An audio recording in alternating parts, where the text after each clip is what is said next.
අයිබෝවන් අදත් අපි සූදානම් හෝ වැඩසටහන මේ විදිහට ආරම්භ කරන්න. අපි ආගමන හා විගමන දෙපාර්තමේන්තුවේ විවිධ අංශයන් සම්බන්ධයෙන් අපි ඔබව දැනුවත් කළා. අපි අද සූදානම් වෙලා ඉනවා තවත් අංශ කිහිපයක් සම්බන්ධයෙන් ඔබව දැනුවත් කරන්න. ගුවන් තොටුපොළ වරාය ආශ්‍රිත ප්‍රත්‍යන්ත පාලන මෙහෙයුම් කවරේද කියන ප්‍රශ්නයත් ඇතුළුව අපි සූදානම් මේ වගේම විදේශිකයන්හි ජීවත් වන ශ්‍රී ලාංකිකයන්ගේ ගමන් බලපත්‍ර ආශ්‍රිත කටයුතු සම්බන්ධයෙන් ඔබව දැනුවත් කරන්න. තොටුපොළ මෙහෙයුම් අංශය වගේම විදේශ දූත මණ්ඩල අංශය සම්බන්ධයෙන් ඔබට තියෙන ගැටලු අපි හිතුවත් දවසේදී සම්පත්දායකත්වය ලබාගෙන උන් සමග කතා බහ කරන්න. අපි සම්පත්දායකත්වය ලබාගෙන තිබෙනවා ආගමන හා විගමන දෙපාර්තමේන්තුවේ නියෝජ්‍ය පාලක තොටුපොළ මෙහෙයුම් අංශයේ ජයන්ත රත්නායක මහත්මයා අයිබෝන් කියලා පිළිගන්න ඔබතුමාව. ඒ වගේම ආගමන හා විගමන දෙපාර්තමේන්තුවේ විදේශ දූත මණ්ඩල අංශයේ නියෝජ්‍ය පාලක චනක ප්‍රේමරත්න මහත්මයා අපිට සම්බන්ධ වෙනවා. අයිබෝන් කියලා පිළිගන්න ඔබතුමාව. හොඳයි ප්‍රශ්න ගණනාවක් තියෙනවා. අපි මුලින්ම හිතුවා තොටුපොළ මෙහෙයුම් අංශයේ පැත්තෙන් මේ ප්‍රශ්නය අහන්න. ජයන්ත මහත්මයා තොටුපොළ අංශය කියලා කිව්වම කෙනෙක්ට හිතන්න පුළුවන් දැන් ඔබතුමාලාගේ වෙබ් එකට ගියාම නම් වැඩිදුර තොරතුරු තියෙනවා දැනගන්න. හැබැයි මේ පරිශීලනය නොකරපු කෙනෙකුට එහෙම නැත්නම් මේ ප්‍රශ්නේ දන්නේ නැති කෙනෙක්ට අපි කියමු තොටුපොළ අංශය කියන්නේ මොකක්ද කියලා. ඇත්තෙන්ම මුලින්ම ස්වාධීන රූපවාහිනියට අපි ස්තුතිය ප්‍රකාශ කරනවා මේ වගේ කාලීන මාතෘකාවක් සාකච්ඡා කිරීම පිළිබඳව. ඇත්තරම මේ දවස්වල වැඩියෙන්ම කතා බහ කරන දෙපාර්තමේන්තුවක් තමයි ආගමන හා විගමන දෙපාර්තමේන්තුව. ආගමන හා විගමන දෙපාර්තමේන්තුවේ ඇත්තරම මේ දවස්වල කතා බහට ලක් වුණා හැමදාම කතා බහට ලක් වෙන දෙපාර්තමේන්තුව. කවදාක්වත් නොනිදන දෙපාර්තමේන්තුවක් විදිහට තමයි ආගමන හා විගමන දෙපාර්තමේන්තුව තියෙන්නේ. පාස්පෝර්ට් ඔෆිස් එක කියලා සාමාන්‍ය ව්‍යවහාරය කිව්වට ආගමන හා විගමන දෙපාර්තමේන්තුව යටතේ තමයි ලංකාවට කිසියම් පුද්ගලයෙක් විදේශිකයෙක් වෙන්න පුළුවන් ශ්‍රී ලාංකිකයෙක් වෙන්න පුළුවන් එන්න බලාපොරොත්තු වෙනවනම් ලංකාවෙන් විදේශිකයෙක් හෝ ශ්‍රී ලාංකිකයෙක් පිට වෙන්න බලාපොරොත්තු වෙනවනම් ආගමන හා විගමන දෙපාර්තමේන්තුවෙන් නියම කරපු අනුමත තොටුපොළකින් තමයි යන්නත් ඕනේ එන්නත් ඕනේ. තොටුපොළවල් කිව්වාම ගුවන් තොටුපොළවල් මුහුදු තොටුපොළවල්. අපේ රට දන්නවා ඔබ තමුන්වහන්සේලා කවුරු දිවයිනක් නිසා අපිට ගොඩබිම් මාර්ග නැහැ. ඒ නිසා අපිට තියෙන්නේ මුහුදු තොටුපොළවල් ගුවන් තොටුපොළවල්. ඒ වගේ ආගමන හා විගමන පනතෙන් ප්‍රකාශයට පත් කරන ස්ථානවලට අපි කියන්නේ විධිමත් තොටුපොළක් ඇප්රූව්ඩ් පෝට් එක.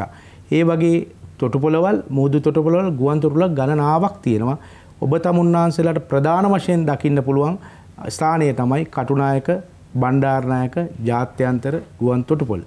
ඊට අමතරව තව කීපයක් තියෙනවා වරායවල් කොළඹ වරාය ත්‍රිකුණාමල වරාය වගේ. අපි පසුවට ඒ පිළිබඳව සාකච්ඡා කරමු. මේක තමයි තොටුපොළ අංශය කියන්නේ. තොටුපොළ මෙහෙවනවා කියන්නේ ඒ සියලු දේවල්ට අවශ්‍ය භෞතික සහ මානව සම්පත් සපයන එක. හොඳයි. අපි මේ හෝප් වැඩසටහන තුළින්ම ආගමන හා විගමන දෙපාර්තමේන්තුවේ අපි ඔබට මතක් කළා විදාංශයන් සම්බන්ධයෙන් අපි ඔබට තොරතුරු ගෙනාවා. ඔබට මතක ඇති විදේශ දූත මණ්ඩල අංශය සම්බන්ධයෙන් අපේ වැඩසටහන සම්බන්ධ වුණු සම්පත්දායකින් බොහෝ වෙලාවට කතා බහ කළා. ඉතින් අපි හිතුවා විදේශ දූත මණ්ඩලයේ නියෝජ්‍ය පාලක චාරක පේරමත්ත මහත්මයා මේ අවස්ථාවේ සම්බන්ධ වෙලා ඉන්න නිසා එතුමාගෙන් අහගන්න මේ අංශයෙන් කියන රාජකාරී මොනවද? ඒ වගේම මේ තියෙන නීතිමය තත්ත්වය මොන වගේද කියලා මූලික හැඳින්වීමක් කරනවා. අපි කැමති ඔබතුමාගේ අංශය සම්බන්ධයෙන්.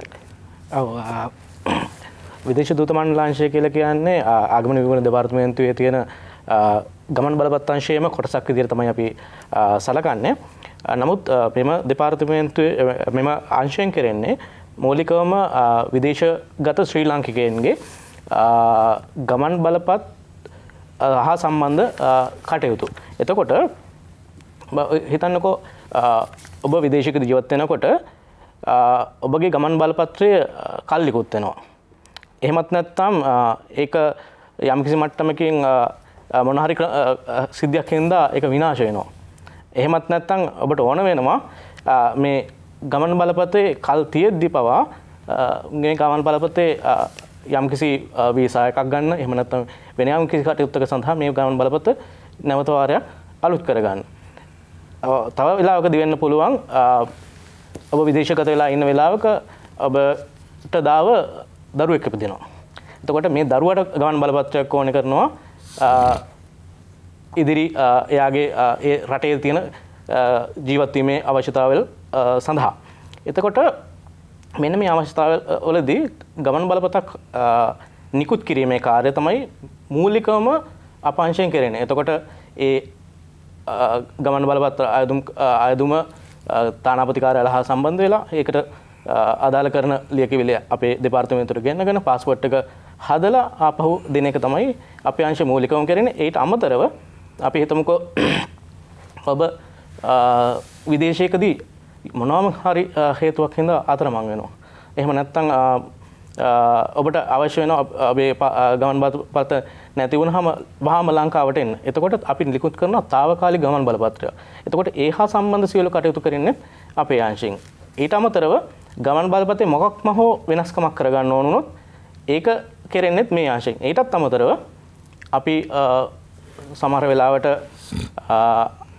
විශේෂයෙන්ම වෙන්න පුළුවන් කාරණා තියෙනවා. පහුගිය කොවිඩ් සමයේදී එහෙම අපි දැනුවත් වුණා අපේ ශ්‍රී ලාංකිකයන් අවසනාවන්ත විදිහට විදේශයන් වලදී ජීවිතක්ෂයටපත් වෙනවා. එතකොට ඒ වගේ වෙලාවක ගමන් බලපත්‍රයේ සහතික පිටපතක් ඕන කරනවා. එතකොට ඒ සහතික පිටපත නිකුත් කරන්නේත් අපේ අංශයෙන්. ඊටත් අමතරව සාමාන්‍ය මැද පෙරදිග රටවල් වලට යන්න ගමන් බලපත්‍රයේ අරාබි පරිවර්තනයක් අවශ්‍ය කරනවා. එතකොට මේ අරාබි පරිවර්තනය කරන්නේ අපේ අංශයෙන්. මේ වගේ මූලික කාරණා ටිකක් තමයි ගමන් බලපත්‍ර සම්බන්ධ මූලික කාරණා ටිකක් තමයි අපේ අංශයෙන් කෙරෙන්නේ. හොඳයි. අපි තොටුපළාංශය සහ විදේශ දූත මණ්ඩලාංශය සම්බන්ධයෙන් තමයි සාකච්ඡා කරමින් ඉන්නේ. අපි ඊළඟට ජයන්ත මහත්මයාගෙන් අහන්න හිතුවා දැන් ශ්‍රී ලංකාවේ මොන වගේ සේවයක්ද ඔබතුමාගේ මේ අංශයේ සිදු වෙන්නේ කියලා දැනගන්න. ඇත්තෙන්ම ශ්‍රී ලාංකිකයන්ට විතරක් නෙමෙයි ශ්‍රී ලංකාවට තමයි මේකෙන් සේව වෙන්නේ.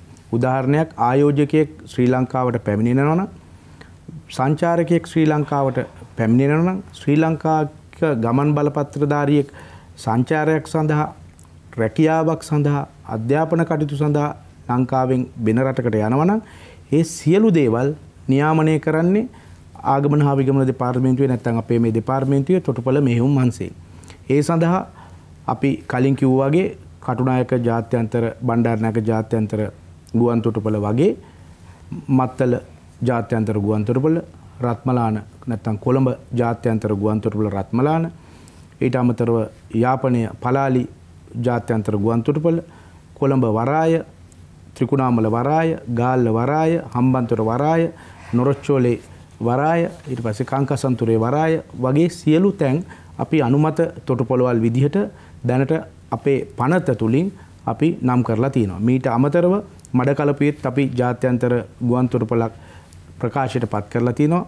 තවම මෙහෙයුම් කටයුතු ආරම්භ කරලා නැතත් ආගමන හා විගමන දෙපාර්තමේන්තුවේ නිලධාරීන් ඒ කියන්නේ ආගමන හා විගමන නිලධාරීන් නැත්නම් බලයලත් නිලධාරීන් මේ සියලු ස්ථානවල දිවා රැ දෙකේ අපි සේවයේ නියුක්ත කරලා තියෙනවා. ඒ නිසා මෙය ශ්‍රී ලාංකික ගමන් බලපත්‍රධාරීන්ට විතරක් නෙමෙයි විදේශික ගමන් බලපත්‍රධාරීන්ටත් වැදගත් වෙන ශ්‍රී ලංකාවට ආර්ථික වශයෙන් ඒ වගේම ජාතික ආරක්ෂාව වශයෙන් සමාජ හරපද්ධතිය සුරකීම වශයෙන් සියලු දේ කරන්න මේ තොටුපළ මෙහෙයුම් මංශයේ වැදගත් කියන තමයි මගේ අදහස.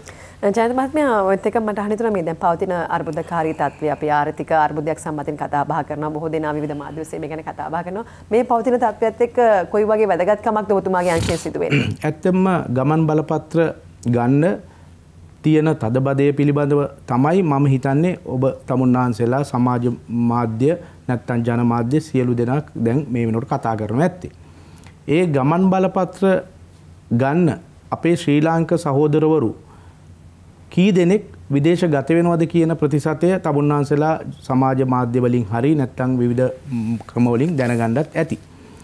අපි රටට වැදගත් වෙන්නේ මේ ගමන් බලපත්‍ර විවිධ අපහසුතාව මැදේ ගන්න අපේ පුරවැසියෝ නෙමෙයි මේ ගන්න පුරවැසියෝගේ කී දෙනෙක් පිටරට යනවද ඒ අය කී දෙනෙක් ලංකාවට විදේශ විනිමය උපයනවද කියන අපි ඒ නියාමන කටයුතු තමයි ගුවන් තොටුපළවලදී වරායවලදී කරන්නේ. එතකොට මේ නියාමන කටයුතු වලදී අපි ඒ පුරවැසියන්ට කියන්නේ ගමන් බලපත්‍රධාරීන්ට කියන්නේ ඒ කටයුතු සුමටව කරගෙන යන්න අපි දෙන මූලික උපදෙස් පිළිපදින්න කියන එක තමයි. හොඳයි. ඒ වගේම ඔබතුමා අපිට කිව්වා විදේශගත වෙලා ඉන්න ශ්‍රී ලාංකිකයන් තමයි ඔබතුමාගේ අංශයෙන් වැඩිපුරම සේවය සිදු වෙන්නේ කියලා. මෙතෙන්දී ඒ විදේශගත වෙලා ඉන්න ශ්‍රී ලාංකිකයට කොහොමද ඔවුන්ගේ ගමන් බලපත්‍රයක් හදාගන්න මොනවද අවශ්‍ය කරන්නේ කොච්චර කාලයක් යනවද මේ සම්බන්ධයෙන් අපි දැනුවත් කරමු. ඔව් දැන් සාමාන්‍යයෙන් විදේශගත වෙච්ච කෙනෙකුට ලංකාවට එන්නේ නැතුව මේ ගමන් බලපත්‍ර නිකුත් කිරීම තමයි අපි ඒකට අවශ්‍ය කරන සහයෝගය තමයි අපේ අංශයෙන් ලබා දෙන්නේ. එතකොට අපේ ආගමන විගමන දෙපාර්තමේන්තුවේ නියෝජිතයා විදිහට එම රටේදී ක්‍රියාත්මක වෙන්නේ ඒ රටේට අදාළ කරන ශ්‍රී ලංකා තානාපති කාර්යාලය, එහෙම නැත්නම් මහ කොමසාරිස් කාර්යාලය, එහෙම නැත්නම් කොන්සල් ජෙනරල් කාර්යාලය මේ වගේ විදේශ කටයුතු දෙපාර්තමේන්තුවට හා සම්බන්ධ අපේ ලාංකික නියෝජනයක් තියෙන ඒ ආයතනෙන් තමයි අපි හා සම්බන්ධ වෙන්න පුළුවන්කම තියෙන්නේ. එතකොට මූලිකවම තමන්ගේ ගමන් බලපත්‍රය අයදුම් කරන්න මේ ශ්‍රී ලාංකික අයදුම්කරුවන්ට අයදුම්පතක් පුරවලා ඒක බාර දෙන්න ඕනේ තමන් ඉන්න රටේ ශ්‍රී ලංකා තානාපති කාර්යාලයට හෝ මහ කොමසාරිස් කාර්යාලයට. එතකොට ඒ බාර දෙන අයදුම්පත ඒගොල්ලෝ ඒ තානාපති කාර්යාලයේ නිලධාරීන් සහතික කරලා ඒගොල්ලොන්ගේ අපි කියන්නේ සාමාන්‍ය කතාවේ කියන්නේ DPL බෑග් එක කියලා. එහෙම නැත්නම් ඩිප්ලොමැටික් බෑග් එක කියනවා. එහෙම නැත්නම් තානාපති කාර්යාලයේ ගමන් මල්ලේ දාලා අපේ විදේශ කටයුතු අමාත්‍යාංශයට එවනවා. එතකොට ඒ විදේශ කටයුතු අමාත්‍යාංශයට ආවහම අපි දෙපාර්තමේන්තුවෙන් එතෙන්න ගිහිල්ලා ඒ අයදුම් පත්‍රය ලබාගෙන අයදුම් පත්‍රය සකස් කිරීමේ ක්‍රියාවලිය අප දෙපාර්තමේන්තුවෙන් සිදු කරනවා. එතකොට ඊට පස්සේ ඒ සකස් කරපු ගමන් බලපත නැවත වාරයක් පෙර පරිදිම සකස් කරලා ආරක්ෂිතව තානාපති කාර්යාල ගමන් මල්ලේ ආපහු ඒ අදාළ රටේ තානාපති කාර්යාලයට යවනවා. හොඳයි ජනක මහත්මයා මෙතනදී දැන් කාලය ගැන කිව්වම ඊළඟ ප්‍රශ්න තමයි යම්කිසි අය කිරීමක් මේ සම්බන්ධයෙන් සිදු කරනවද කියන කාරණාව. අනිවාර්යයෙන්ම අය කිරීමක් කරනවා. මොකද විශේෂයෙන්ම ගමන් බලපත්‍රය සකස් කිරීම ක්‍රියාවලිය සඳහා යම් වියදමක් දැරෙනවා. ඒ වගේම ගමන් බලපත්‍රය රටට ගේන සහ ආපහු රටින් පිට කරන්න අවශ්‍ය කරන ඒ තැපැල් ගාස්තුව විදිහට යම්කිසි මුදලක් අය කරන්න වෙනවා. එතකොට මේ සම්පූර්ණ මුදල අපි දෙපාර්තමේන්තුව විදිහට නිශ්චිතව සඳහන් කරලා තියෙනවා ඩොලර් 158ක මුදලක් තමයි අපි අය කරන්නේ ගමන් බලපත්‍රයකට. එතකොට මේ ඩොලර් 100 කොමන රටක ජීවත් වුණත් මේ ගාන හිමම තමයි. ඔව්. ඩොලර් 158 තමයි නිශ්චිත ගාන. නමුත් මේ ගාන ගෙවන්න පුළුවන් ඒ අදාළ රටේ මුදලින්. මුදල් ඒකකින් ඒකට අපි පරිවර්තිත ගමන් මුදල් ඒ රටේ මුදල් ඒකක අනුව අපි සැකස්මක් සකස් කරලා දැන් අවසන් වාරයට අපේ එම චක්‍රලේඛ නිකුත් කරේ 2019 7 වෙනි මාසයේ පළවෙනිදා. එතකොට ඒ 7 වෙනි මාසේ පළවෙනිදා තිබිච්ච ඒගොල්ලොන්ගේ ඒ මුදල් ඒකක වල අගයන් එක්ක ගලපලා ඒ අදාළ රටේ මුදලින් ඒක ගෙවන්න පුළුවන්. ජනක මහත්මයා අපි දැනගන්න ලැබිච්ච කාරණාවක් තමයි දැන් විදේශ රටකට ශ්‍රී ලාංකිකයෙක් ගියාම සමහරක් අවස්ථාවල ඒ යන අතරතුර දේශ ගමන් බලපත්‍රය නැති වෙනවා. කෙනෙක් කොහොමද සොරා ගත්තා කියලා කියන්න පුළුවන්. මෙවැනි අවස්ථාවක ඔබතුමාගේ අංශයෙන් නම් මේ දේ සිදු කරන්නේ කොහොමද ඒ ක්‍රියාවලිය සිදු වෙන්නේ? ඔව් සාමාන්‍ය ක්‍රමයටම තමයි සිද්ධ වෙන්නේ. නමුත් ඊට අමතරව විශේෂ ලියකියවි ප්‍රමාණයක් අවශ්‍ය කරනවා. මොකද ගමන් බලපත්‍රයක් නැති වෙච්ච සැනින් ගමන් බලපත්‍රය අයිතිකාරයා කර යුත්තේ ඒ තමන් ඉන්න රටේ පොලිසියට මේක දැනුවත් කරන්න ඕනේ. එතකොට මොකද එවැනි සොරාගත් හෝ නැති වෙච්ච ගමන් බලපත්‍රයක් වෙන කෙනෙක් පාවිච්චි කිරීමේ හැකියාව එතනින් නතර වෙනවා. එතකොට පොලිසියට දැනුවත් කරලා ඒ පොලිසියට පැමිණිලි කිරීමේ කළ පිටපතක් එක්ක අපිට එව්වහම අපි ගමන් බලපත සකස් කරලා දෙනවා. එතකොට හැබැයි වියදම යම්කිසි ප්‍රමාණයකින් වෙනස් වෙනවා. මොකද නැති වුණු ගමන් බලපතක් සඳහා යම්කිසි දඩ මුදලක් අය කරනවා ශ්‍රී ලංකාවේ ගමන් බලපතක් සකස් කරන ආකාරයෙන්ම. කොයි වගේ මුදලක්ද ඒ? ඒකට අමතරව ඩොලර් 100ක මුදලක් තමයි 100ක් 100 සාමාන්‍යයෙන් ඩොලර් වලින් ගත්තොත් එහෙම 273ක් වගේ මුදලක් යදෙනවා. ඒ වගේම අපි දැන් තවත් අවස්ථාවක් හිතුවොත් ඒ වගේ ශ්‍රී ලාංකික විදේශගත වෙලා ඔහු හෝ ඇය හිටි විවාහ වෙනවා. එතකොට අපි හිතමු යම් අවස්ථාවක කාන්තාවක් නම් අපේ ස්වාම පුරුෂයාගේ වාසකම පාවිච්චි කරන්න එතකොට ඇයට කැමැත්තක් දක්වලා ඇය කියනවා මට මේක වෙනස් කළ අවශ්‍යයි මගේ ගමන් බලපත්‍රය කියලා. මේක කරලා දෙන්න පුළුවන් කමක් ඔබතුමාගේ අංශයෙන් තියෙනවා. අනිවාර්යයෙන්ම හැකියාවක් තියෙනවා. ඒකට අයදුම් කරන්න ඕනේ පෙර පරිදිම තානාපති කාර්යාලයට අයදුම් පත්‍රයක් ඉදිරිපත් කරන්න ඕනේ අදාළ විවාහ සහතික පිටපතක් එක්ක. එතකොට ඒ අයදුම් පත්‍රය අපිට අපේ විද්‍යුත් පැල හරහා අපේ අංශයට ලැබෙනවා. අපි විද්‍යුත් පැල හරහාම මේකට අනුමැතිය ලබා දෙනවා. ඊට පස්සේ අදාළ තානාපති කාර්යාලය විසින් මේ වෙනස්කම අපේ ගමන බලපත්‍රයේ 4 වෙනි පිටුවේ ඉඳන් 6 වෙනි පිටුව දක්වා තියෙන වෙනස් කිරීම තීරුවේ සටහන් කරලා ලබා දෙනවා. මම කිව්වේ ඒක සංශෝධන ක්‍රමයක් විතරයිනේ. තවත් මේ වගේ සංශෝධනය කරන්න පුළුවන් ක්‍රම තියෙනවද? පුද්ගලයාට අනුව ඔහු හෝ ඇයගේ කැමැත්ත පරිදි යම්කිසි සංශෝධනයක් කරන්න අවශ්‍යතාවයක් ඇති වුණොත්? ඔව් අනිවාර්යයෙන්ම සමහර වෙලාවට සමහරු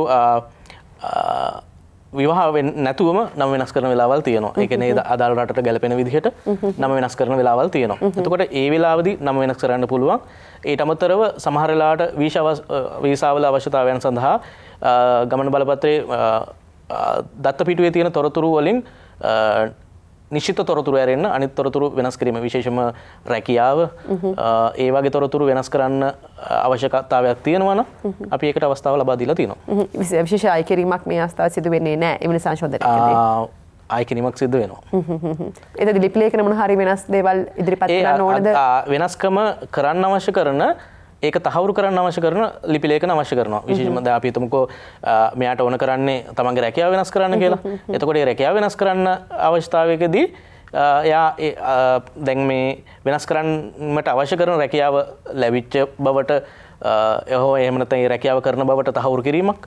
එහෙම නැත්නම් ඒකට අදාළ කරන මේ අධ්‍යාපන සහතිකයක් උපාධියක් වගේ දෙයක් අපිට දුන්නාම අපි ඒකට අදාළ කරන විදිහට මේකට මේ ඉල්ලන රැකියාවට ගැලපෙනවා නම් මේ ඉල්ලීම සහ අදාළ කරන ලිපි ලේඛන අපි අනුමැතිය ලබා දෙනවා. හොඳයි ඔබතුමාට මම නිකක් කාලයකුත් ගත වෙනවා මේ ක්‍රියාවලියට කියලා අපි තවදුරටත් මේ සම්බන්ධයෙන් ඔබතුමාගෙන් වැඩි දියුණු තොරතුරු දැන ගැනීමට සූදානම්. මේ ළඟට ඊට කලින් අපි සතනම් ප්‍රධාන පාලක මැදිරියට වෙලා ඉන්නේ. විවිධ හේතුන් එක්ක මේ වෙලාවේ ඔබ විවිධ තමන්ගේ අවශ්‍යතාවයන් මත ශ්‍රී ලංකාවෙන් විදේශ රටකට පිටත් වෙන්න බලාපොරොත්තුවක් තියෙන කෙනෙක් නම් මම හිතනවා මේ වැඩසටහන ඔබට බොහොම වැදගත් එකක් වේවි කියලා. මේ වෙලාවේ අපිත් එක්ක තොටුපළ මෙහෙයුම් අංශයේ නියෝජ්‍ය පාලක ජයන්ත රත්නායක මහත්මිය නිසා මට අහන්න හිතුණා. ජයන්ත මහත්මිය අපි දන්නවා සමහරක් අවස්ථාවල පාස්පෝර්ට් එක ලබා දෙනකොට අපි එයාපෝට් එකට ගිහලා ඉමිග්‍රේෂන් ඔෆිසර් කෙනෙක් බොහෝ වෙලාවට අපි සමහරක් අවස්ථාවල අපි දැකලා තියෙනවා මාව රිජෙක්ට් වුණා කියලා කියන අවස්ථා තියෙනවා. මෙවැනි අවස්ථාවක ඔබතුමාගේ අංශය නේද මේ දේවල් පාලනය කරන්නේ සහ සම්බන්ධයෙන් කටයුතු කරන්නේ. ඒට අමතරව මට අහන්න ඕනේ ඒකත් එක්කම මේ වෙලාවේ රටේ අනින්න අයට විශේෂයෙන් පණිවිඩයක් තියෙනවා නම් ඒ දේ මොකක්ද කියන්න තියෙන කියන කාරණාව. ඔබ ඇහුව ප්‍රශ්නේ ඉතාමත්ම කාලෝචිතයි කාලීනයි. ඒ ප්‍රශ්නේ තමයි අපි ඇත්තටම ජනතාවට දෙන්න ඕනේ. පළවෙනි ප්‍රශ්නේ ගමන් බලපත්‍රයක් ශ්‍රී ලාංකික ගමන් බලපත්‍රධාරියෙක් ගුවන් තොටුපළේදී හා යම්කිසි ස්ථානයකදී රිජෙක්ට් වෙනවා කියන්නේ ඔබගේ භාෂාවෙන් සාමාන්‍යයෙන් අපි ඒ නිෂ්කාශනය නැත්නම් යන්න අවසරය නොදෙන අවස්ථා තියෙනවද? ඔව් තියෙනවා. ඒකට විවිධ හේතු බලපානවා. ඒ හේතු කියන්නේ ඉස්සෙල්ලා මම කැමති ඔබගේ දෙවෙනි ප්‍රශ්නෙට උත්තරය දෙන්න. ශ්‍රී ලංකාවෙන් ඊතර යන අයට ශ්‍රී ලාංකික ගමන් බලපත්‍රධාරීන්ට දෙන්න තියෙන විශේෂ පණිවිඩයක් තියෙනවද? ඒකත් ඔව්. පළවෙනි පණිවිඩය තමයි මම කලින් කිව්වා වගේ අපි මොනතරම් මහන්සි වෙලා රජයේ මොනතරම් මහන්සි වෙලා අපේ පාලක ජෙනරාල්තුමා මොනතරම් නියාමනය කරලා ගමන් බලපත්‍ර දුන්නත් ඒ ගමන් බලපත්‍රධාරීන්ට ගමන් බලපත්‍රය අරගෙන රටකට යන්න තියෙන අවස්ථාව ඒ අවස්ථාව තමන් පාවිච්චි කරගන්න ඕනේ තමන්ගේ ඒ ක්‍රමය තුල.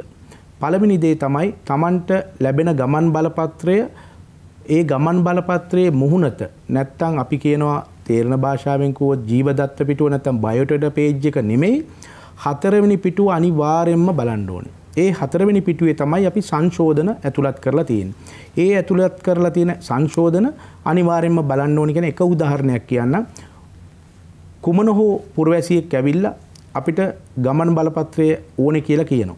ඒ පුරවැසියාගේ ඒ අවස්ථාවේදී අවශ්‍ය කරන අනිවාර්ය ගමන් බලපත්‍රය ලබා දීමට අවශ්‍ය කරන තොරතුරු ඒව නැත්තම් ඒ පුද්ගලයාගේ අවශ්‍යතාවය සලකලා බලලා අපි දෙනවා ගමන් බලපත්‍රය. හැබැයි අපි දානවා යම්කිසි සීමාවක් ඒකට. උදාහරණයක් එයාගේ ඩෙන්ටිටි එක නැත්තම් ජාතික හැඳුනුම් පත්‍රය පේන්නේ නැහැ. ඒක අපැහැදිලි. එයා කියනවා නෑ මට හෙට යන්න ඕනේ. සෞඛ්‍යමය හේතුවක්, සංචාරමය හේතුවක්, රැකියාව. එතකොට අපි දෙනවා ඒකට අපි කියන්නේ එක් ගමනක් සඳහා වළංගුයි මේක කියලා. ඒතකොට ඒ කටයුත්ත අපි දාන්නේ මේ 4 වෙනි ගමන් බලපත්‍රයේ 4 වෙනි පිටුවේ. මේ සමීප දර්ශනයක් ගත්තොත් ඒ 4 වෙනි පිටුවේ තියෙනවා මේ ගමන් බලපත්‍රයේ එක් ගමනක් සඳහා වළංගුයි. එයා ඒ ගමන් බලපත්‍රය උපයෝගී කරගෙන පිටරට ගිහිල්ලා ඇවිල්ලා දෙවෙනි පාරත් යන්න යනවා. යනකොට එයාපෝට් එකේදී නැත්නම් ගුවන් තොටුපළේදී අපේ නිලධාරීන් බලලා කියනවා මේ ගමන් බලපත්‍රයෙන් යන්න බෑ. ඒ වුණත් ඒ අවස්ථාව සඳහා ආගමන හා විගමන පාලක ජෙනරාල්වරයා එතුමාට තියෙන බලය ගුවන් තොටුපළ නිලධාරීන්ට බලය පවර්ලා තියෙනවා. ඒ ගමන් වාරයක් සඳහා තව ගමන් වාරයක් සඳහා යන්න ඉඩ දෙන්න අවසර දෙන්න කියලා. හැබැයි දෙවනි වාරෙත් එයා යනවනම් ඒ අවස්ථාව නැති වෙනවා. සමහර බලතල සමහර ආගමන හා විගමන පාලක ජෙනරාල්වරයාට තියෙන බලතල සමහර අවස්ථා නොදෙන අවස්ථා තියෙනවා. ඒවා සමහරට විදේශ දූත මණ්ඩල වලින් දාන ඒ සීමාවල් වෙන්න පුළුවන්. ඒ නිසා හතරවෙනි පිටුව තමන් බලන්නම ඕනේ.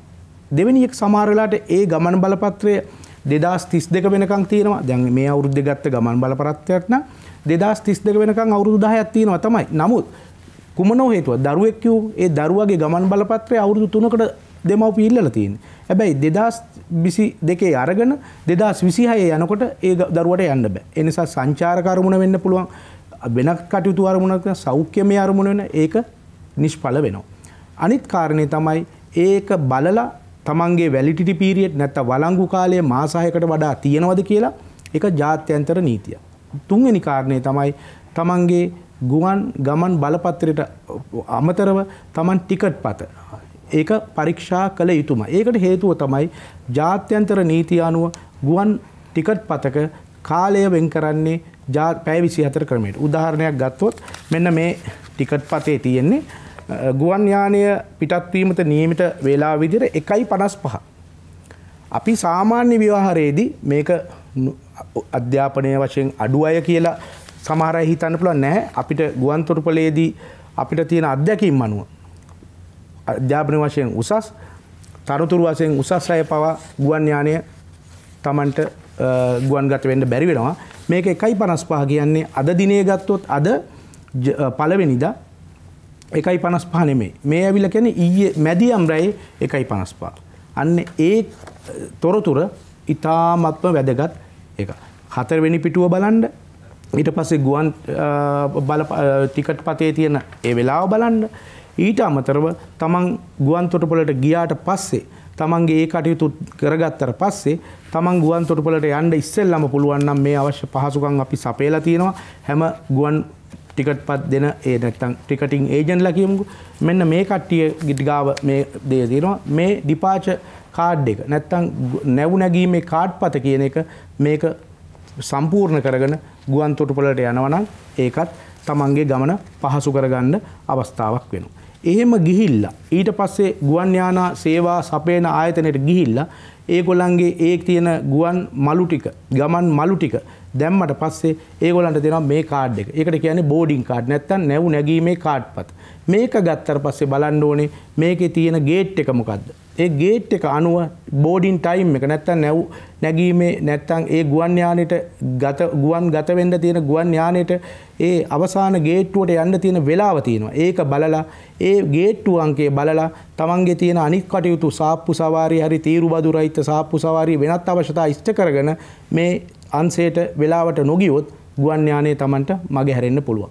ඔන්න ඔය කටයුතු ගැන සැලකිලිමත් වෙනවා නම් ගුවන් තොටුපළවල් වල මුහුදු තොටුපළවල් වල සියලුම තැන්වල ආගමන හා විගමන නිලධාරීන් බැඳී ඉන්නවා.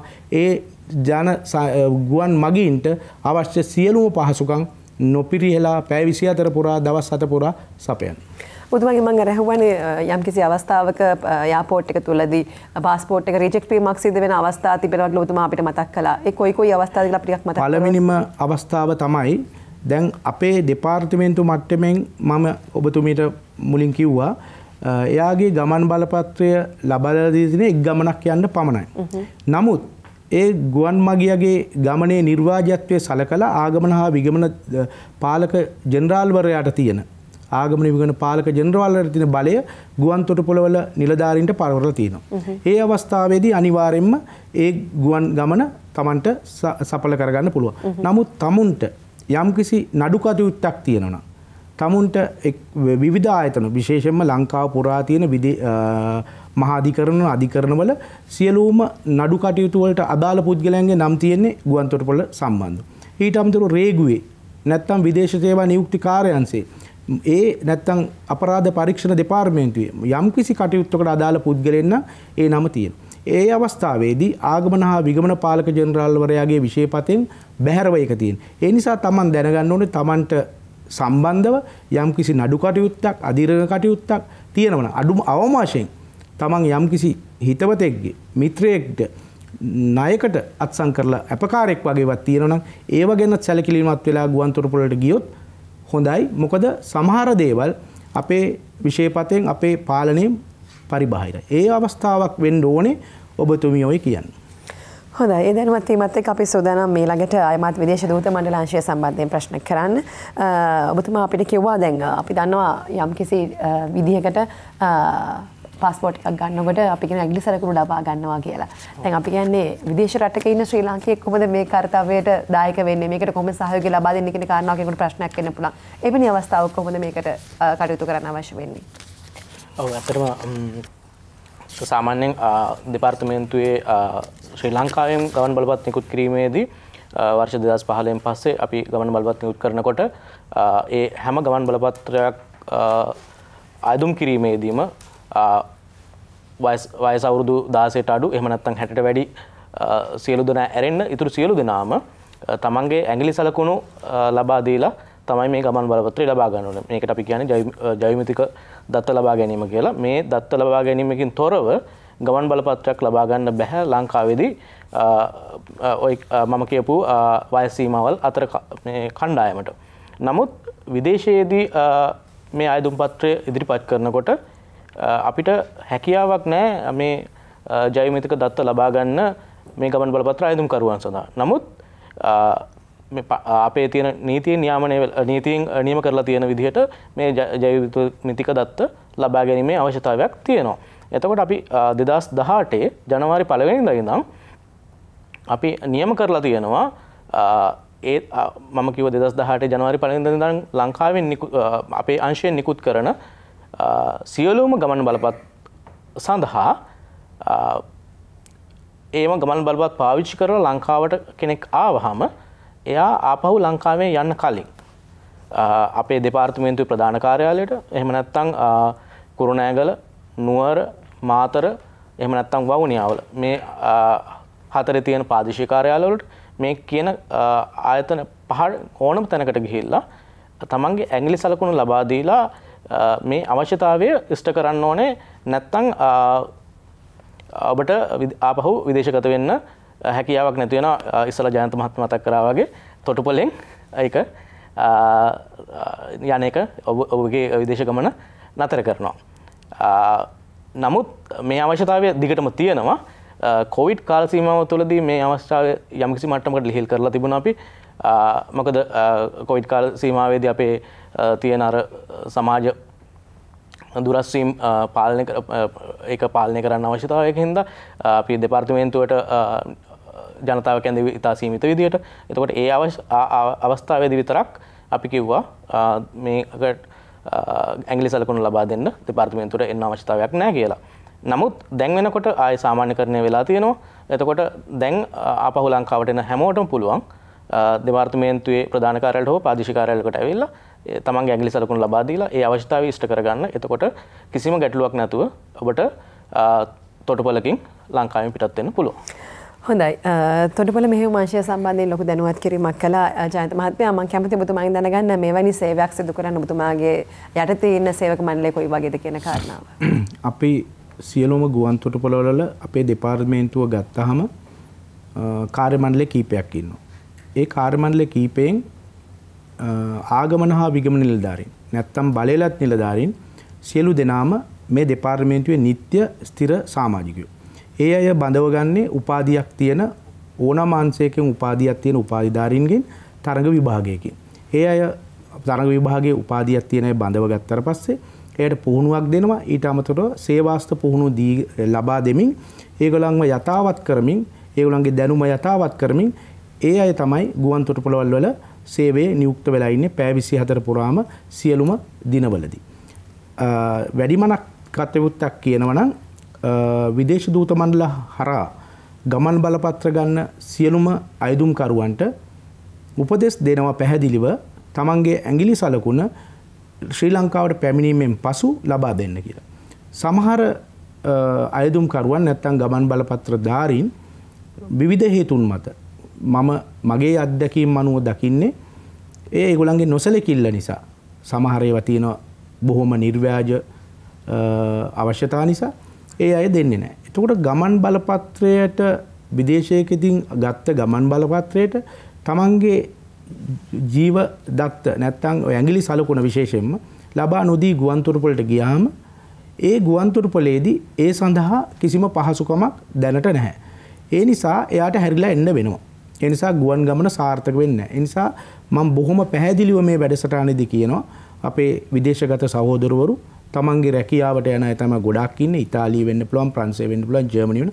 තමන් ගත්තේ ඒ ගමන් බලපත්‍රය විදේශ දූත මණ්ඩලය හරහා වෙනත් රටක ඉඳලා නම් තමන් රටට පැමිණි විගස තමන්ගේ අනිකුත් අවශ්‍යතා ඉෂ්ට කරගන්න ඉස්සෙල්ලා ඒ ඇඟිලි සලකුණ ලබා දෙන්න. මොකද ආගමන හා විගමන පාලක ජෙනරාල්වරයා මේ වෙනකොට වැඩි දියුණු කිරීම වශයෙන් තීරණය කරලා තියෙනවා ඒ අංශ ඒ පහසුකම ගුවන්තොටුපළට ලබා දෙන්න. නමුත් විවිධ හේතු මත ඒ මේ වෙනකන් අපිට ස්ථිර කරගන්න සාර්ථක කරන්න බැරි වෙලා තියෙනවා. ඒ නිසා ඒ පවරන්න නොහැකි අසීරු කටයුත්තක් නිසා ඒ කටයුත්ත ඊටාමත්ම සිහි කල්පනාවෙන් කරන්න කියන එක මම මේ වෙලාවේ සිහිපත් කරනවා. දෙවෙනි කාරණේ තමයි අපි ගමන් බලපත්‍රයක ජීවදත්ත පිටුව අපි කියන්නේ ලැමිනේට් කරනවා කියලා. ඒකට සිංහල භාෂාවෙන් පටලගත කරනවා කියන. ගොඩක් විශාල පිරිසක් ඒ පිළිබඳ සැලකිල්ලක් නොදැක්වීම තුලින් ගුවන්තොටුපළේදී නැත්තම් තානාපති කාර්යාලවලදී එය ප්‍රතික්ෂේප වෙනවා. නැත්තම් මම කලින් කිව්වා වගේ ගුවන් යානා බෝඩින් කාඩ් එක දෙන්න නැත්තම් ගුවන් යානා සමාගම් වල ඒ අවස්ථාවේදී තමන්ගේ බලාපොරොත්තු ඔක්කොම සුන් වෙනවා. ගමන් බලපත්‍රය ගන්නවා, වීසාව ගන්නවා, තමන්ගේ බලාපොරොත්තු ඔක්කොම පොඩි බැඳගෙන ගුවන්තොටුපළට යනවා. ගුවන්තොටුපළේදී මේ ජීවදත්ත පිටුවට අදාළ ලැමිනේෂන් එක පටලගත කිරීම තමන්ගේ මොකක් හරි හේතුවක් නිසා අපහරණය නිසා ඒක විනාශ වෙලා. එතකොටත් යන්න බෑ. ඒ නිසා මේවා ගැන පුංචි සැලකිල්ලක් දක්වන්න, ඒ දැක්විලා තමන්ගේ ගමන සාර්ථක කරගන්න පුළුවන්, රටේ අරමුණ සාර්ථක කරගන්න පුළුවන් කියන එක තමයි මගේ පණිවිඩය. හොඳයි, අපි කතා කරන විදේශ දූත මණ්ඩලාංශය සම්බන්ධයෙන් ජනක මහත්මයා දැන් අපි කතා කළේ නැහැ. මම හිතන්නේ ගමන් බලපත්‍රයක් අයදුම් පදක් සමග එවන්න ඕනේ තවත් ලිපි ලේඛන මොනවද කියන කාරණා මම හිතනවා ඔබතුමාගේ අතේ මේ වෙලාවේ තියෙනවා අයදුම් පත්‍රත් අපි ඒකත් පෙන්නලා කතා කරමු. ඔව් අතරම මේක වැදගත් ප්‍රශ්නයක්. මොකද බොහෝ අය නගන මූලිකම ගැටලුවක් තමයි අපි ගමන් බලපත්‍ර අයදුම පත සමග මොනවද දෙන්න ඕනේ ලියකිවිලි. විශේෂයෙන්ම අපි විදේශගත වෙලා ඉන්නේ. එතකොට අපි ගාව මේ ලියකිවිලි නැහැ. එතකොට අපි දැනටත් පාස්පෝර්ට් එකක් අරගෙන තියෙන්නේ. එතකොට ආයෙත් මොකටද මේ ලියකිවිලි ඉල්ලන්නේ? මෙන්න මේ වගේ මැසිවිලි සහ ප්‍රශ්න ගණනාවක් අපිට ඉදිරිපත් වෙනවා. නමුත් අපි දැනට දෙපාර්තමේන්තුව විදිහට ලංකාවේදී පාස්පෝර්ට් එකක් ගනිද්දී ලබා දෙන අයදුම් පත්‍රයට යම්කිසි සුළු වෙනසක් තියෙන අයදුම් පත්‍රයක් තමයි අපි විදේශයකදී ලබා දෙන්නේ. මොකද ලංකාවේ අයදුම් පත්‍රයට අපි ලබා ගන්නේ මාර්ගගත ක්‍රමය ඔස්සේ තමයි මේ ඡායාරූපය ලබා ගන්නේ. නමුත් අපිට විදේශගත වෙලා ඉන්න කෙනෙක්ගේ ඡායාරූපය ලබා ගන්න බෑ මාර්ගගත ක්‍රමය ඔස්සේ. ඉතින් ඒක හින්දා අපි පැරණි ක්‍රමවේදය ඔස්සේ පාවිච්චි කරන අයදුම් පතක් තමයි තාම අපේ අංශ විදිහින් පාවිච්චි කරන්නේ. එතකොට ෆොටෝ එකක් අරගෙන ඒක අලෝපු අයදුම් පත්‍රයක් තමයි අපි ලබා ගන්නෙ. මෙන්න මේක තමයි අපේ අයදුම් පත්‍රය. මේකේ සඳහන් තියෙන්නේ K35A කියලා. නමුත් ඒක K35A විදේශ දූත මණ්ඩල අයදුම් පත්‍ර විදිහට තමයි තියෙන්නේ. මේක අපේ දෙපාර්තමේන්තු වෙබ් අඩවියේ භාගත කිරීම යටතේ ඔයගොල්ලන්ට ලබා ගන්න පුළුවන්. ඊට අමතරව ඕනෑම තානාපති කාර්යාලයකින් මේක ලබා ගැනීමේ හැකියාව තියෙනවා. ඉතින් එතකොට මේ අයදුම් පත්‍රයත් එක්ක අපිට යම්කිසි ඩොකියුමන්ට් ලියකියවිලි ප්‍රමාණයක් ඉදිරිපත් කරන්න ඕනේ. මේක ලියකියවිලි අපි 2021 දී සංශෝධනයක් කරා පාලක ජෙනරල්වරයාගේ උපදෙස් පරිදි. එතකොට අපි ඒක ලබා දීලා තියෙනවා OM 2021 එක කියන චක්‍රලේඛය පරිද්දෙන් අපි ලියකියවිලි ඉදිරිපත් කරන්න කියලා තමයි දැනුවත් කරලා තියෙන්නේ. එතකොට මේ චක්‍රලේඛයත් ඔයගොල්ලන්ට බලා ගන්න පුළුවන් අපේ වෙබ් අඩවියෙන්. එතකොට ඒ චක්‍රලේඛය ප්‍රකාරව ගමන් බලපත්‍ර අයදුමක් ඉදිරිපත් කරද්දී විශේෂයෙන්ම ලංකා එකනේ ලාංකිකයෙකුට පුරවැසි භාවයක් ලබා නොදෙන රටවල් තියෙනවා. සාමාන්‍ය රටවල් ගත්තාම සමහර රටවල් වලින් අපේ ලාංකිකයෙකුට ගියාම ඒ රටේ පුරවැසි භාවය ලබා ගැනීම හැකියාව තියෙනවා නීතිමය වශයෙන්. සමහර රටවල් තියෙනවා කොයිම මොහොතකවත් ඒගොල්ලොන්ගේ නීතිය ඇතුලේ ලංකාවේ පුරවැසියෙකුට ලබා දෙන්නේ නැහැ පුරවැසි භාවය. විශේෂයෙන් මැද පෙරදිග රටවල් ඉන්දියාව වගේ රටවල් වල ලාංකිකයෙකුට පුරවැසි භාවයක් ලබා ගන්න හරි අසීරුයි. එහෙම නැත්නම් බෑ. එතකොට ඒ වගේ රටවල් වලදී අපි මේ ගමන් බලපත් අයදුම් පත්‍රය සමග අප වෙත එවන්න කියලා කියන්නේ පැරණි ගමන් බලපත්‍රයේ දත්ත පිටුවේ පිටපතක් සහ වෙනස් කිරීම තීරුවේ පිටපතක් ඒ කියන්නේ හතරවෙනි පිටුවේ පිටපතක් එක්ක මේ ගමන් බලපත්‍රය සම්බන්ධයෙන් මුදල් ගෙවු කුයිතාංශي මේ දෙක එවුවාම අයදුම් පත්‍රය සමග අපි පාස්පෝර්ට් එක හදලා දෙනවා.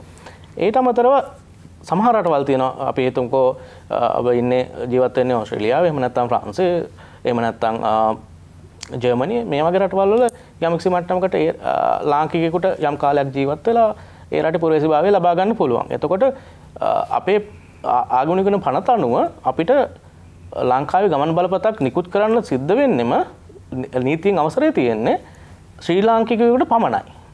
එතකොට අපි මේ විදේශ දූත මණ්ඩල හරහා මේ ගමන් බලපත්‍ර ඉදිරිපත් කරද්දිත් ලබා ඒ ගමන් බලපත්‍රයේ ආයුධ පත්‍ර ඉදිරිපත් කරද්දිත් අපි තහවුරු කිරීමක් කරගන්න ඕනේ මෙයාගේ පුරවැසිභාවය සම්බන්ධයෙන්. එතකොට ඒකට අදාළ කරන උපැන්න සහතිකය හෝ පුරවැසිභාවය සනාථ කරන්න අවශ්‍ය කරන ලියකියවිල්ලක් අර මං කිව්ව ලියකියවිලි දෙකට අමතරව ඉදිරිපත් කරන්න ඕනේ.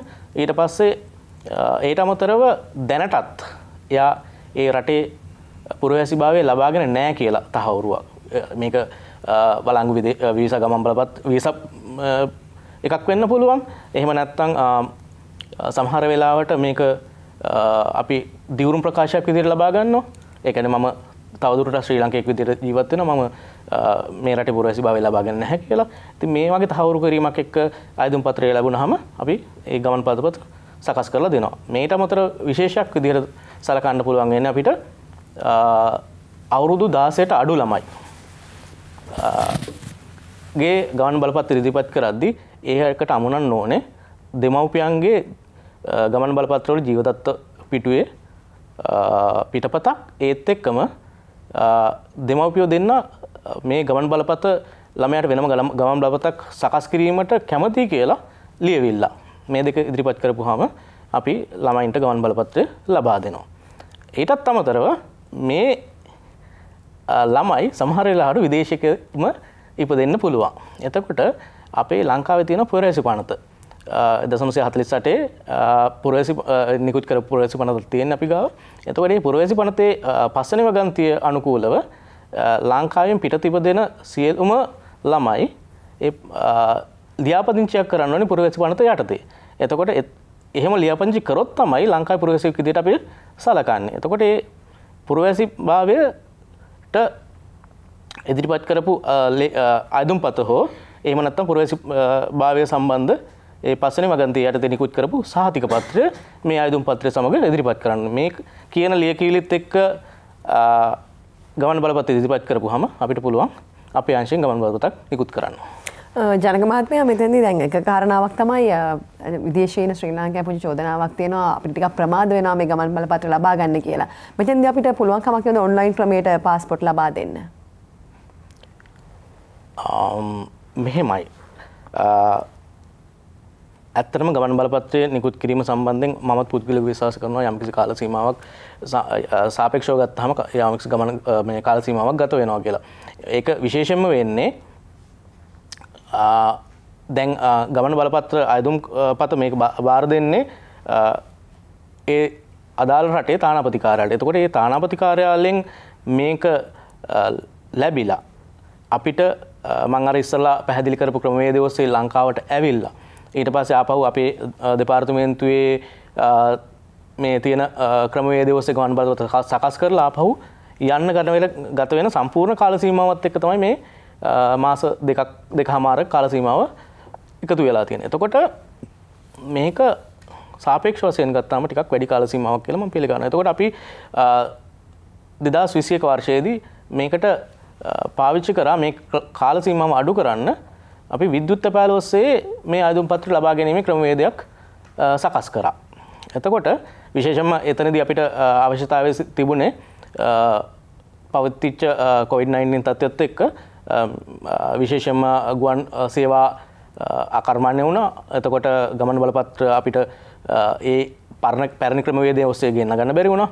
එතකොට ඒකත් එක්ක මේ ගමන් බලපත්‍ර ලබා දීම සඳහා ගත වෙන කාලය ලොකුවට වැඩි වුණා. එතකොට ඒ ගැටලුව විසඳන්න තමයි අපි විද්‍යුත් තැපෑල ඔස්සේ ගමන් බලපත්‍ර ආයුධ පත්‍ර ගෙන්න ගන්න කල්පනා කරේ. අපි ඒ විදිහට ගමන් බලපත්‍ර යම්කිසි සංඛ්‍යාවක් නිකුත් කරා. හැබැයි එතනදී අපිට යම්කිසි මට්ටමකට ආපහු ගැටලුවක් ආවා. මොකද මේ ගමන් බලපත්‍රය ආයුධ පත්‍රය සමග එන ඡායාරූපයත් එන විද්‍යුත් තැපෑල හරහා. එතකොට ඒක අපි සාමාන්‍ය ගමන් බලපත්‍රයක් නිකුත් කිරීමට පාවිච්චි කරන සම්මත තත්ත්වයන්ට ගැලපෙන්නේ නැති තත්ත්වයක් අපිට නිරීක්ෂණය වුණා. එතකොට අපි ගමන් බලපත්‍ර නිකුත් කරපුවාම ඒකේ ඡායාරූපය යම්කිසි මට්ටමකට හොඳ ඡායාරූපයක් නොවන බවකුයි අපි නිරීක්ෂණය කරේ. එතකොට මේ ගැටලුව හින්දා ආපහු දැන් ගමන් සේවා යම්කිසි මට්ටමකට සාමාන්‍යකරණය වුණාම අපි පැරණි ක්‍රමවේදය ඔස්සේම මේ ආයුධ පත්‍ර ගෙන්න ගන්න පාවිච්චි කරන්න පටන් ගත්තා.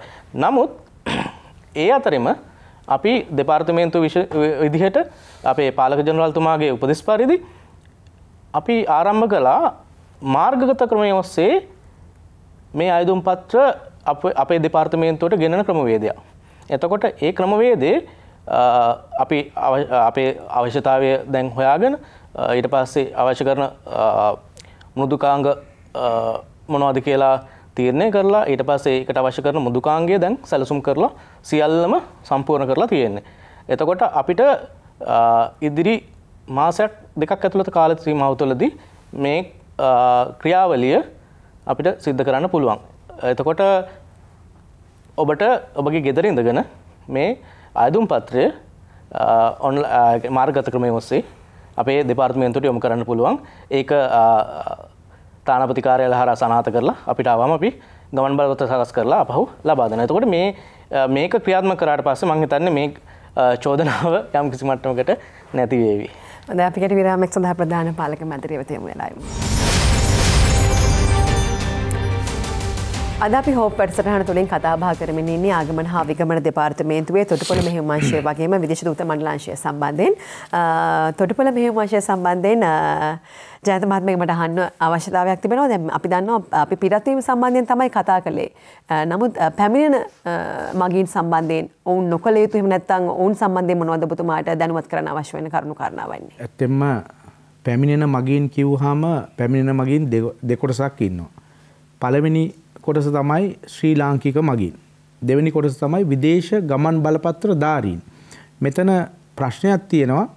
අපේ ලංකාවේ ඉපදිලා ලංකාවේ නම් තියෙන ලංකාවේ භාෂාව කතා කරන අපේ සහෝදර සහෝදරයෝ පිට රටවල ජීවත් වෙනවා. ඒ අය හිතනවා ඒ අය ඒ රටවල් වලට ගියාට පස්සේ ඒ අය ගන්න ගමන් බලපත්‍රය කුමක් වුවත් අපි කතා කරන්නේ සිංහල, අපි නැත්තම් කතා කරන්නේ මේ රටේ භාෂාව, අපේ නම මේකයි, අපිට වීසා වකින් තොරව ලංකාවට එන්න පුළුවන් කියලා. ඒ අය දිත්ත පුරවැසි භාවය කියන එක ගත්තේ නැත්තම් ඒ පුද්ගලයා අනිවාර්යයෙන්ම වීසාවකින් තමයි එන්න ඕනේ. අපි සලකන්නේ නමටවත් එහෙම නැත්තම් පාටටවත් නෙමෙයි තමන්ගේ අතේ තියෙන ගමන් බලපත්‍රයට. ගමන් බලපත්‍රය ශ්‍රී ලාංකිකයක් නම් ආගමන හා විගමන පාලක ජෙනරාල්වරයා පාවිච්චි කරපු නිකුත් කරපු ගමන් බලපත්‍රයක් නම් අපි තන්නේ ශ්‍රී ලාංකිකයි. එයා ලංකාවෙන් ගිහිල්ලා එංගලන්ත එක්සත් රාජධානී ගමන් බලපත්‍රයක් ප්‍රංශ රජයේ නිකුත් කරපු ගමන් බලපත්‍රයක් නම් තියෙන්නේ. එයාට දිත්ත පුරවැසි භාවය නැත්තම් අනිවාර්යයෙන්ම එයා වීසාවකින් ගන්නම ඕනේ. ඒ නිසා මේ ගුවන්තොටුපොළේ අපේ පැමිණීමේ පර්යන්තයේදී අපි මුහුණ දෙන අපේ නිලධාරීන් ආගමන හා විගමන නිලධාරීන් මුහුණ දෙන ප්‍රධාන ගැටලුව තමයි ඒ අය කියනවා අපි ශ්‍රී ලාංකිකයෝ මොනවටද අපි වීසා ගන්නෙ? ඒ වගේ. ඒ නිසා පළවෙනිම දේ අපි සලකන්නේ විදේශ තමන්ගේ අතේ ඒ අවස්ථාවේ තියෙන ගමන් බලපත්‍රයට. දෙවෙනි කාරණය තමයි ශ්‍රී ලාංකික ගමන් බලපත්‍රධාරීන්ට කිසිම සීමාවකින් තොරව ශ්‍රී ලංකාවට පැමිණෙන. උදාහරණයක් ගත්තොත් ඒ අයගේ ගමන් බලපත්‍රය කල් ඉක්ුත් වුණත් ඒ අයට අපි ගුවන් තොටුපළේදී පැමිණෙන්න අවසර දෙනවා. ඒ අයගේ ගමන් බලපත්‍රය නැතත් ඒ අය ලංකාවට ඇවිල්ලා ඒ අයගේ අනන්‍යතාවය අපිට කියන්න පුළුවන් නම් ඒ සේවා නියුක්ත ප්‍රධාන ආගමන විගමන නිලධාරියා ආගමන විගමන නිලධාරියා සෑහීමට පත් වෙන මෙයා ශ්‍රී ලාංකියෙක් කියලා එයාව ශ්‍රී ලංකාවට නිෂ්කාශන කටයුතු කියලා. ඒ කියන්නේ එයාව ලංකාවට බාර අරගෙන අපේ අංශයට එවන්න පුළුවන්. ඒ නිසා ඒක ආණ්ඩුක්‍රම ව්‍යවස්ථාවෙන් මම හිතන්නේ තියෙන ඒ අපේ ආගමන වෙන පනදිනුත් තියෙන අයිතියක් කිසිම ශ්‍රී ලාංකිකයෙකුට ශ්‍රී ලංකාවට නැවත පෙරලා පැමිණීමේදී අපිට සීමාවල් පමුණුවන්න බෑ. හොඳයි ඊට අමතරව ඔබතුමා දැනගන්න ඕනේ තොටුපළට රාජකාරී අමතර ඔබතුමා රාජකාරී කියන ප්‍රධාන කාර්යාලයේ ඔබතුමාලාට යම්කිසි රාජකාරියක් පැවරී තිබෙනවා නේද? අපේ තොටුපළ මෙහෙයුම් මහන්සය තියෙන්නේ අපේ ප්‍රධාන කාර්යාලයේ දැනට 6 වෙනි මහලේ ඒ පර්යන්තේ අපි ඒ අංශයෙන් තමයි සියලුම ආගමන හා විගමන දෙපාර්තමේන්තුවට අදාළව තියෙන ගුවන් තොටුපළවල් මුහුදු තොටුපළවල් වල භෞතික හා මානව සම්පත් කළමනාකරණය කරන්නේ. ඊට අමතරව එම අංශයේ තියෙනවා අපේ කොටසේ දූතායනය කරන ඒ ගමන් බලපත්‍ර සම්බන්ධ කටයුතු. දූතායනය කරනවා කිව්වම කුරිය කරනවා කිව්වොත් තමයි මං හිතන්නේ කාටත් තේරෙන්නේ. දැන් ඔබතුමියගේ ගමන් බලපත්‍රය ඔබතුමියට අවශ්‍ය නම් ලංකාවේ වීසාංශයක් නැති රටකට යවන්න. නවසීලන්තය කියමුකෝ නැත්තම් වෙනින් අප්‍රිකානු රටක් වෙන්න පුළුවන්. මේ ලංකාවේ වීසාංශයක් නැත්තම් ඒ වීසාංශයට අදාළ වේ ගමන් බලපත්‍රය යවන්න ඕනේ ආගමන හා විගමන පාලක ජෙනරාල්වරයා දෙන යම්කිසි ලිඛිත අවසර පත්‍රයකින් තමයි. ඒ ආගමන හා විගමන පාලක ජෙනරාල්වරයාට තියෙන බලය අපේ අංශයට අභිනියෝජනය කරලා දෙනවා නැත්නම් විමධ්‍යගත කරලා තියෙනවා. අපි ඒ අංශ අවශ්‍ය ඒ ලිපි ලේඛන දෙනවා. ඊට අමතරව විදේශ දූත මණ්ඩලය මගින් හදන ගමන් බලපත්‍රයක් ඒ විදේශ දූත මණ්ඩලයට ලැබෙන සංචාරක සංචාර අපේ විදේශ කටයුතු අමාත්‍යාංශය අරහා නොයව ඔබතුමියගේ ඥාතියෙක්ගේ ගමන් බලපත්‍රයක් නැත්නම් ඔබතුමියගේ ගමන් බලපත්‍රය වෙනත් කෙනෙකුගේ අරහා යනවනම් ඒකට අවශ්‍ය නීතිමය රැකවරණය නීතිමය ලියවිල්ල දෙන්නේ අපේ අංශේ. ඊට අමතරව ශ්‍රී ලංකා රේගුව විදේශ රැකියා නියුක්ත කාර්යාංශයට විවිධ අවස්ථාවලදී විවිධ මගීන්ගේ ගුවන් මගීන්ගෙන් පැමිණීම් පිටවීම් සනාථ කරගන්න ස්ථිර කරගන්න අවශ්‍ය වෙනවා. ඒ අවස්ථාවේදී අපි ඒ අවශ්‍ය කරන ලිපි ලබා දෙනවා. මෙන්න මේ ආකාරයේ ලිපි අපි ලබා දෙනවා. ඒ අපි ලබා දෙන ලිපි ආගමන හා විගමන පාලක ජෙනරාල්වරයාගේ අත්ස ඒ තුමා ලබා දෙන ලිපි පමණයි ඒ අවස්ථාවන් වලදී ඒ අංශ පිළිගන්නේ නීතිමය වශයෙන්. ඒ නිසා ඔබතුමිය පිටරට විදේශගත වුණාම විදේශගත වෙච්ච දිනය පිළිබඳ අපැහැදිතාවක් ශ්‍රී ලංකා රේගුවට තියෙනවා නම් ඒ රේගු දෙපාර්තමේන්තුවේ අධ්‍යක්ෂ ජෙනරාල්වරයා පිළිගන්නේ ආගමන හා විගමන දෙපාර්තමේන්තුවේ අපේ අංශයෙන් ලබා දෙන ඒ තොරතුරු පමණයි. යන්නේ ඒ කටයුතුත් කරනවා. ඔය ජයන්තමත්මයා අපි ආයමත් අර ලිපිය පෙන්නමු ප්‍රේක්ෂකයින්ට. මෙන්න මේ ලිපිය මේ වගේ ලිපි දෙකක් අපි ලබා දෙනවා. මේකේ අත්සන යොදන්නේ ආගමන හා විගමන පාලක ජෙනරාල්වරයා වෙනුවෙන් තොටුපළ මෙහෙයුම් අංශේ. ඔතනම මගින් විදියට ගුවන් තොටුපළකින් හෝ මුහුදු තොටුපළකින් තමයි අපිට පිටත් වෙන්න අවස්ථාව තියෙන්නේ කියලා. මෙතෙන්දී මුහුදු තොටුපළ වල රාජකාරී ඔබතුමාලාගේ අංශයට තියෙනවද මොනවද කියලා දැනගන්න කැමතියි. අපේ රටේ ප්‍රසිද්ධ නැති වුණාට වෙනත් රටවල් වල මුහුදු තොටුපළවල් වලිනුත් සංචාරකින් පැමිණෙනවා. විශේෂයෙන්ම අපේ රටේ නොතිබුණා නෙමෙයි මේ කොවිඩ් වසංගත තත්ත්වය පැමිණෙන්න කලින් සංචාරක විශාල සංඛ්‍යාවක් නැව් මාර්ගයෙන් අපේ රටට පැමිණියා. කොළඹ වරාය හම්බන්තොට වරාය ත්‍රිකුණාමල වරාය ගාල්ල වරාය ආශ්‍රිතව මේ වසංගත තත්ත්වයක් එක්ක ඒ අවස්ථාව මගහැරලා තියෙනවා. ඒකෙන් කියන්නේ නෑ අපේ ආගමන හා විගමන නිලධාරීන්ගේ රාජකාරිය දැන් ඉවරයි කියලා. ශ්‍රී ලංකාවට පැමිණෙන සෑම නැවක්ම පරීක්ෂා කරලා දියමත රාජකාරිය අපි සිංහලෙන් කිව්වොත් නැත්නම් ඔන් බෝඩ් ඩියුටිස් කරන්නේ ආගමන හා විගමන නිලධාරිය. එයා ලබා ගිහිල්ලා දියමතට ගිහිල්ලා නැත්නම් ඒ නැව තුලට ගිහිල්ලා ලබා දෙන නිෂ්කාශන කටයුතු වලින් පස්සේ තමයි සියලුම කාර්ය මණ්ඩලයට එළියට යන්න හරි නැත්නම් වෙරළ අවසර පත්‍රයක් අරගෙන ෂෝපාස් එකක් අරන් එළියට යන්න හරි එහෙම නැත්නම් එයාගේ සංචාරය එයාගේ රාජකාරිය මේ අවස්ථාවේ මේ තොටුපළෙන් ඉවර කරලා මුහුදු තොටුපළම් මාර්ගයෙන් යන්න හරි පුළුවන් වෙන්නේ ආගමන හා විගමන නිලධාරියෙක් ලබා දෙන ඒ සහතිකයෙන් නිෂ්කාශන කටයුතු වලින් පමණයි. ඒ නිසා සෑම මුහුදු තොටුපළකම ආගමන හා විගමන නිලධාරීන් පැය 24 පුරා රජයේ නිවාඩු දින නොසලකා රාජකාරී ඉන්නවා. හොඳයි අවසාන වශයෙන් විදේශ දූත මණ්ඩලාංශයෙන් මම කැමති ජනක මහත්මයාගෙන් දැනගන්න අපිට කියන්න මේ වෙලාවේ විදේශ රටක ජීවත් වෙලා ඉන්න ශ්‍රී ලාංකිකයන් මොන වගේ ප්‍රගතියද තියෙන පාස්පෝර්ට් හැදීම සම්බන්ධයෙන් ඔබතුමාගේ සංඛ්‍යා ලේඛන එහෙම තියෙනවා නේද? ඔව්. ඇතරම දැන් අපි කල්පනා කරොත් එහෙම අපේ අංශයට පසුගිය වසර 5ක කාල සීමාව තුළ අපේ දත විශ්ලේෂණය කරොත් එහෙම වසරකට පාස්පෝර්ට් ආයුධ පත්‍ර ගමන් බලපත්‍ර ආයුධ පත්‍ර 45000කට ආසන්න අගයක ආයුධ පත්‍ර ප්‍රමාණයක් අපිට ලැබිලා තියෙනවා. අපි ගමන් බලපත්‍ර සකස් කරලා තියෙනවා. ඒ 45000කට ආසන්න ප්‍රමාණයට ඔයාලට බලා ගන්න පුළුවන් මේ සංඛ්‍යා ලේඛන මංගව තියෙනවා. නමුත් මෙතන තියෙන විශේෂයක් මේ 2021 වර්ෂයේදී ඔයාලට දකින්න පුළුවන් මේ ගමන් බලපත්‍ර සංඛ්‍යාව පෙර වර්ෂයට සාපේක්ෂව 20000කින් පමණ ඉහළ ගිහිලා තියෙනවා. ඒ කියන්නේ 43000 ඉඳන් 64000 දක්වා ඉහළ ගිහිලා තියෙනවා. මේ තියෙන්නේ කොවිඩ් වසංගතය කාලය තුල රටම ලොක්ඩවුන් කරලා තියෙන කාල සීමාවේ තමයි මේ මෙච්චර වැඩි ප්‍රමාණයක් ගමන් බලපත්‍ර ප්‍රමාණයක් අපි අපේ අංශය විසින් හදලා තියෙන්නේ. ඒකට අපි ඇත්තටම මම ඒ අංශ ප්‍රධානියා විදිහට මගේ කාර්ය මණ්ඩලයට මම ස්තුතිවන්ත වෙන්න ඕනේ සහ මගේ සහ මේ පරිගණක අංශයේ කාර්ය මණ්ඩලයට.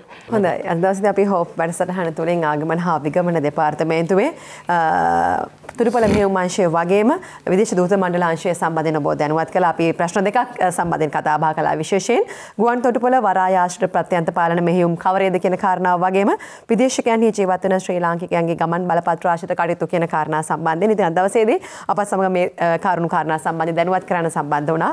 ආගමන හා විගමන දෙපාර්තමේන්තුවේ තොටුපළ මෙහෙයුම් අංශයේ නියෝජ්‍ය පාලක ජයන්ත රත්නායක මහත්මයා බොහොම ස්තුතියි සම්බන්ධ වුණාට. ඒ වගේම අපිත් එක්ක දවසේ සම්බන්ධ වුණා ආගමන හා විගමන දෙපාර්තමේන්තුවේ විදේශ දූත මණ්ඩල අංශයේ නියෝජ්‍ය පාලක ජනක ප්‍රේමරත්න මහත්මයා බොහොම ස්තුතියි සම්බන්ධ වුණාට. හොඳයි අපි තවත් මෙවැනිම වැඩසටහනින් හම්බෙමු. එතෙක් ඔබට සුබ දවසක් ගෙහෙන්න.